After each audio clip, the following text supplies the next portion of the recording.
চতুর্থ শ্রেণীর প্রিয় শিক্ষার্থী S Haldar sir YouTube channel থেকে তোমাদের সবাইকে স্বাগতম। আজকে তোমাদের জন্য আরও একটি নতুন ভিডিও নিয়ে এসেছি। রায় অ্যান্ড মার্টিন প্রশ্ন বিচিত্রার সেরা প্রস্তুতি হিসাবে প্রশ্ন সেট 1 ইংরাজি মডেল প্রশ্ন 2025 সেট নম্বর 1 চতুর্থ শ্রেণী ক্লাস 4। এটা তৃতীয় পর্যায়ক্রমিক মূল্যায়ন, অর্থাৎ তোমরা ইতিমধ্যে দ্বিতীয় পর্যায়ক্রমিক মূল্যায়ন শেষ করেছো। এই প্রশ্নটি তৃতীয় পর্যায়ক্রমিক মূল্যায়ন অথবা তোমরা যারা বৃত্তি পরীক্ষা দেবে 2025-এ তাদের জন্য গুরুত্বপূর্ণ। এটা 50 মার্কের একটি বৃত্তি পরীক্ষার প্রশ্ন, যেটা 2016 সালে এসেছিল। তোমরা আমার ডিসিশন বা আমার সাজেশন হবে তোমরা 2016 থেকে শুরু করে 2024 পর্যন্ত যত রকমের প্রশ্ন আছে সকল রকমের প্রশ্ন যদি তোমরা দেখো তাহলে তোমাদের আসলে এর মধ্যেই দেখবা কমন বেঁধে যাবে। যাই হোক, এই কারণে তোমরা যারা বৃত্তি পরীক্ষা দেবে তাদের জন্য এটা গুরুত্বপূর্ণ প্রশ্ন এবং তৃতীয় পর্যায়ক্রমিক মূল্যায়নের জন্য এটা গুরুত্বপূর্ণ। যাই হোক, তোমরা যারা এখনও আমার চ্যানেলটিকে সাবস্ক্রাইব করনি তারা এখনই চ্যানেলটিকে সাবস্ক্রাইব করে বেল আইকনটি প্রেস করে দাও এরকম আরও ভিডিও পাওয়ার জন্য। আমি কিন্তু পরপর এরপরে যেহেতু তোমাদের যে অক্টোবরে পরীক্ষা, পরপর একটার পর একটা প্রশ্ন দিয়ে যাব। তাহলে এটা ইংরেজি প্রশ্ন, পূর্ণমান থাকবে 50, সময় থাকে 1 ঘন্টা 30 মিনিট। হ্যাঁ, তাহলে আমরা প্রশ্নটা দেখি। এখানে পরীক্ষার্থীর নাম, এখানে বিদ্যালয়ের নাম, আর এখানে দেখো প্রশ্নটি এটা রায় অ্যান্ড মার্টিন থেকে নেওয়া। Primary education development board West Bengal primary final scholarship examination 2016, অর্থাৎ এই প্রশ্নটা 2016 সালে এসেছিল। ঠিক আছে, তো কীভাবে তোমরা প্রশ্ন সমাধান করতে হয় সেই ডিটেলস তোমাদের কিন্তু আমি এই ভিডিওতে দেখাবো। তো সরাসরি চলে যাচ্ছি। এই যে তোমার 1 নম্বরের প্রশ্নে, read the following passage and answer the question given below. অর্থাৎ এখানে কি বলছে, এই যে প্যাসেজটি দেওয়া আছে সেটা খুব ভালো করে তোমরা পড়বে এবং সেই পড়ার পরে সেই প্যাসেজ থেকে উত্তর আছে। যেমন হোয়ার ডাজ ঝিনুক লাইভ, ঝিনুক কোথায় বাস করে। আমি প্রশ্নগুলি যদি দেখি, উইথ হুম ডাজ ঝিনুক লিভ, কার সাথে বাস করে। হাউ ইজ আলিপুরদুয়ার, আলিপুরদুয়ার কোথায়, কীভাবে। তারপর where does her father work, এরকম করে বেশ কয়েকটা প্রশ্ন। তাহলে আমরা সরাসরি দেখো, ঝিনুক lives with her mother in Alipurduar, ঝিনুক বাস করে কি তার মায়ের সাথে আলিপুরদুয়ারে। আমরা যদি একটু লাইন বাই লাইন বাংলা অর্থ দেখি, কারণ তোমার এই প্রশ্নগুলি যে যত ভালো বাংলা পারবে তার জন্য কিন্তু প্রশ্নের উত্তর ইজি হয়ে যাবে। তাহলে Jhinuk lives with her mother in Alipurduar, অর্থাৎ ঝিনুক তার মায়ের সাথে আলিপুরদুয়ারে থাকে। It is a pretty city surrounded by distant hill, হ্যাঁ, এটি একটি সুন্দর শহর দূর পাহাড়ে ঘেরা। তারপরে ঝিনুক ফাদার ওয়ার্কস ইন কলকাতা, ঝিনুকের বাবা কলকাতায় চাকরি করেন। হ্যাঁ, on some weekends he comes to his home, হ্যাঁ, কিছু সপ্তাহান্তে সে তার বাড়িতে আসে। চালু কিছু সপ্তাহান্তে সে তার বাড়িতে আসে। এরপরে during this visit he tells her stories about Kolkata, এসব পরিদর্শনের সময় তিনি বলেন কলকাতা নিয়ে তার গল্প। Some of the stories amaze Jhinuk, কিছু গল্প চমকে দেয় ঝিনুককে। তারপরে her father has told her of the metro rail in Kolkata, তার বাবা তাকে কলকাতার মেট্রো রেলের কথা বলেছেন। Jhinuk has been astonish to hear a trains that run underground, Jhinuk আন্ডারগ্রাউন্ডের চলা ট্রেনের কথা শুনে বিস্মিত। এই ছিল টোটাল প্রশ্নে মানে কি বলবো বাংলা অর্থ। এখন যদি আমরা বলি হোয়াট ডাজ ঝিনুক লাইভ, ঝিনুক কোথায় বাস করে। একটু আগে আমরা দেখেছি ঝিনুক লিভস ইন আলিপুরদুয়ার, আর মার সাথে আলিপুরদুয়ারে বাস করে, তাই তো। এই কারণে ঝিনুক লিভস ইন, তাই কীভাবে লিখবে, ঝিনুক লিভ, এখানে যেহেতু ঝিনুক একজন পার্সন এই কারণে লাইভের সাথে একটা এস যোগ হবে, লিভস ইন আলিপুরদুয়ার। তারপরে উইথ হুম ডাজ ঝিনুক লিভ, ঝিনুক কার সাথে থাকে, ঝিনুক লিভস উইথ হার মাদার, তার মায়ের সাথে, ঝিনুক তার মায়ের সাথে থাকে। তারপরে প্রশ্ন, হাউ ইজ আলিপুরদুয়ার, আলিপুরদুয়ার কেমন। তাহলে Alipurduar is a pretty city surrounded by distant hill, এটা কিন্তু তোমরা দেখো এখান থেকে দেখে দেখে তোমরা উত্তর দিতে পারবে। ইট ইজ, এইটাই হচ্ছে তোমার Alipurduar is a pretty city surrounded by distant hill, এভাবে দেখে দেখে উত্তর দিবে।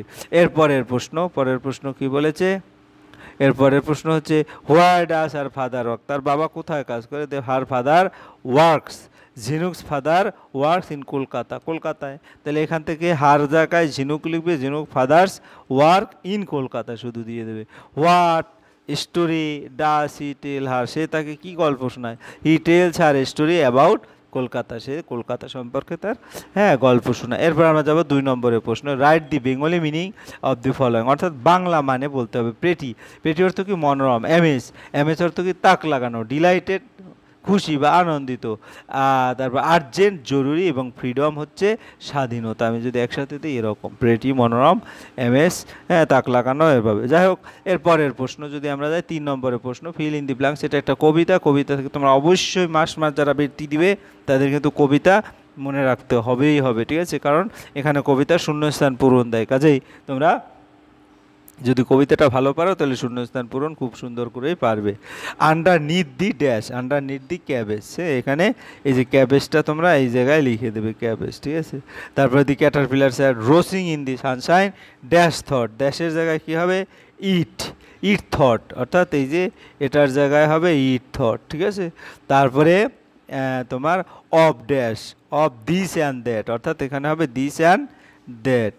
তারপরে it let a lazy life, he let a rather lazy life, এখানে রেদার হবে, অর্থাৎ এখানে আমি আবার ভালো করে দিয়ে দিছি। তাহলে 3 নম্বর তোমরা ভালো করে বুঝতে পারছো। এরপর আমরা 4 নম্বরের প্রশ্ন দেখবো, right 4 sentence on any one of the following. এখানে কি কি আছে দেখো, যে কেউ সম্পর্কে 4টি সেন্টেন্স লিখতে বলছে। নেতাজি সুভাষচন্দ্র বসু, তারপরে Sundarbans and your favourite food, তোমার প্রিয় খাবার। যাই হোক, আমরা এক এক করে দেখব। প্রথম প্রশ্ন নিচের, তাহলে প্রথম প্রশ্ন কি, নেতাজি সুভাষচন্দ্র বসু। তাহলে নেতাজি সুভাষচন্দ্র বসুর 4টি line. Netaji Subhas Chandra Bose was born, জন্মগ্রহণ করেছেন on 23 January 1897 and died on 22 August 1945। অর্থাৎ আমরা যদি বাংলাটা দেখি, নেতাজি সুভাষচন্দ্র বসু জন্মগ্রহণ করেন 23 জানুয়ারি 1897 সালে এবং 1945 সালে 22 আগস্ট তিনি মারা যান, একটা লাইন। তারপরে he was reported to have died in a plane crash, বিমান দুর্ঘটনায় তার মৃত্যু হয় বলে খবর প্রচারিত হয়, খবর প্রচারিত হয়, হি ওয়াজ রিপোর্টেড, তাই তো। এরপর দেয়ার ইজ, এই 3টিও line, there is mass mystery surrounding the date of his death, তার মৃত্যুর তারিখ নিয়ে অনেক রহস্য আছে। দেয়ার, তারপরে he was A freedom fighter, তিনি ছিলেন একজন স্বাধীনতা সংগ্রামী। তবে হি ফর্ম দি আজাদিন ফৌজ দল, তিনি আজাদিন ফৌজ দল গঠন করেছিলেন। এভাবে তোমরা 4 থেকে 5টি সেন্টেন্স শিখে নিয়ে যাবে। তারপরে সুন্দরবন, সুন্দরবন সম্পর্কে তোমাদের 4টি line. Sundarban is located in the southern part of West Bengal, অর্থাৎ সুন্দরবন একেবারে পশ্চিমবঙ্গের একেবারে দক্ষিণ দিকে অবস্থিত। Beautiful trees are seen in beautiful forest, সুন্দরবনে সুন্দরী গাছ দেখা যায়। দি ফরেস্ট ইজ দি, তারপরে the forest is home to the royal Bengal tiger, Sundarban একটি পর্যটন, এই বনে রয়্যাল বেঙ্গল টাইগারের বাসস্থান। Sundarban is a tourist centre, Sundarban একটি পর্যটন কেন্দ্র। তারপরে the Sundarbans are located on the banks of the Bay of Bengal, Sundarban বঙ্গোপসাগরের ধারে অবস্থিত। এরপরের প্রশ্ন, ফেভারিট ফুড, তোমার প্রিয় খাবার বা খাদ্য। আমার প্রিয় খাদ্য হলো দুধ, my favourite food is milk. তারপরে মা বাবাদের কাছে শুনেছি দুধ খেলে শরীর ভালো থাকে। I have heard from parents that drinking milk is a good for the body. তারপরে কি, খেলাধুলা করলে দুধ খাওয়া খুব প্রয়োজন। It is very important to drink milk if you play sports, ঠিক আছে। তারপরে দুধের মধ্যে সব খাদ্য গুণগুণ বজায় থাকে। Milk retain all the nutrients, ঠিক আছে। তারপরে দুধে অনেক ভিটামিন থাকে। মিল্ক কন্টেন মেনি ভিটামিন, দুধে অনেক ভিটামিন থাকে। যাই হোক, এরপর আমরা চলে যাবো 5 নম্বরের প্রশ্ন, গিভ দি প্লুরাল ফর্ম, মানে বহুবচনে করতে হবে, অফ দি ফলোয়িং ওয়ার্ডস। যেমন ম্যান, ম্যান কি হবে, ম্যান হচ্ছে মিন। তারপর বুক কি হবে, বুকস, একটা এর যোগ হবে এক্স, বুকস। তারপর অক্স কি হবে, অক্সেস বা অক্সেন। হাউস কি হবে, হাউসেস, ইএস যোগ হচ্ছে, ঠিক আছে। এবারে 5 নম্বরের প্রশ্ন উত্তর করে দিলে তুমি 3 নম্বর পেয়ে যাবে। এরপরে আমরা চলে যাবো 6 নম্বর, make sentence with the following word any three. Suddenly, suddenly অর্থ কি, সাডেনলি অর্থ তাড়াতাড়ি, তাই তো। সাডেনলি দি হাউস শুক, অর্থাৎ আচমকা বাড়িটি কেঁপে উঠলো, সুখ মানে কেঁপে উঠলো। অ্যাম্বেল্ট, অ্যাম্বেল্ট অর্থ কি, স্বাচ্ছন্দ্য গতিতে। তাহলে the car was moving at a comfortable speed during the night. তাহলে রাতে গাড়িটি স্বাচ্ছন্দ্য গতিতে চলছিল। এর পরের প্রশ্ন, ওয়াটার, ওয়াটার তো জল।